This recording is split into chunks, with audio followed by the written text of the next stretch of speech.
The jacking of aircraft in hangars and other locations is a delicate operation, requiring a high degree of care and strict adherence to the safety instructions outlined in the maintenance manual.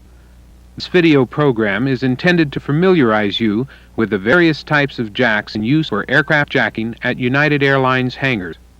This program is not designed for specific hangar or aircraft requirements. Rather, it will demonstrate in general terms the approved and correct positioning and operation of any hydraulic or manual-operated jacks, following all safety precautions found in the maintenance manual and job cards. Specific procedures for jacking most narrow-body aircraft can be found in the Maintenance Manual, Volume 1, Book 1, Section 3-0-14-X.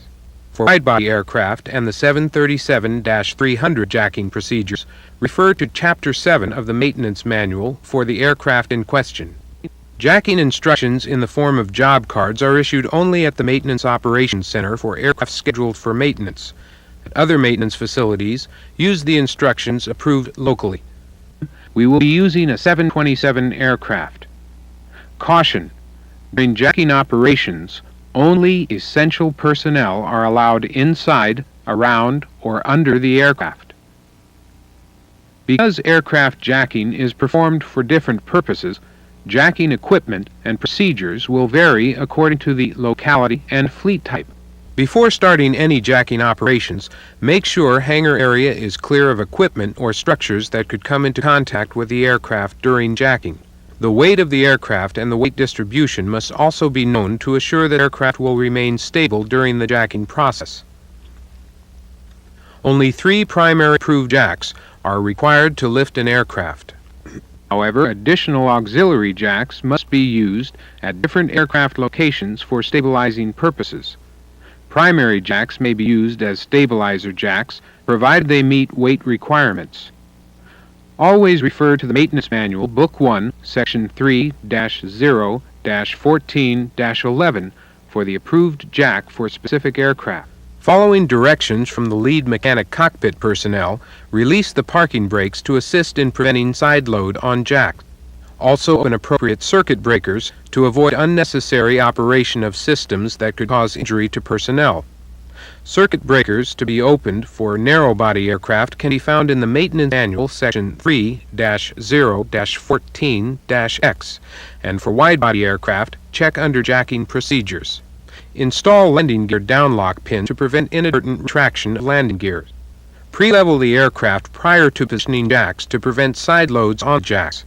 Leveling procedures for narrow-body aircraft can be found in the Maintenance Manual, Book 1, Section 3-0-22. For wide-body aircraft, refer to the Maintenance Manual ATA, Chapter 8, Leveling and Weighing section. Remove the cover plate from jack point. Then, select the proper jack pads and install on the aircraft jack points as outlined in the Maintenance Manual. Some aircraft have built-in jack pads.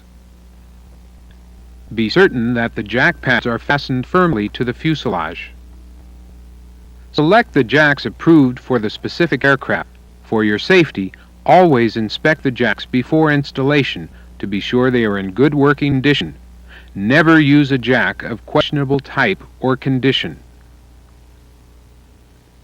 All jacks have a data plate like this, indicating the jack's weight and height limits.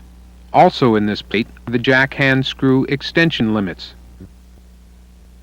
Make sure the area under the jack footpads is clear of debris so the jack footpads can be firmly seated.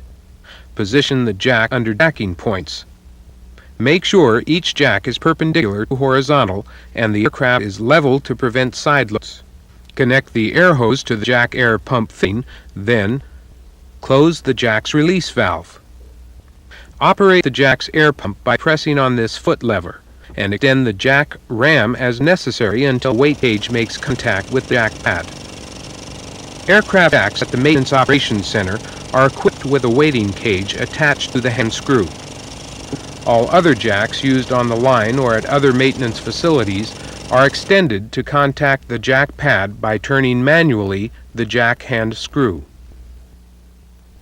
Jack screws vary in length, so check the jack and screw extensions limit for a specific jack displayed on the jack's data plate. Make sure that the weight on the jack foot pads is evenly distributed.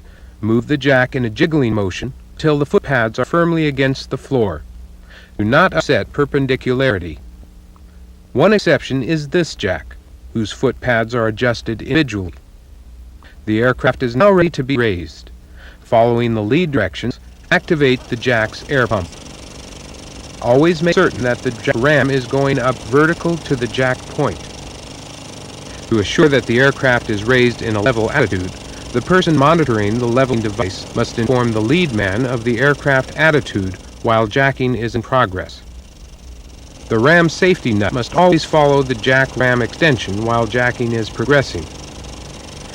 And finally, after the aircraft has been raised to the desired height, make sure that the jack safety nut is run down to the base of jack piston. This will prevent the aircraft from changing height or attitude.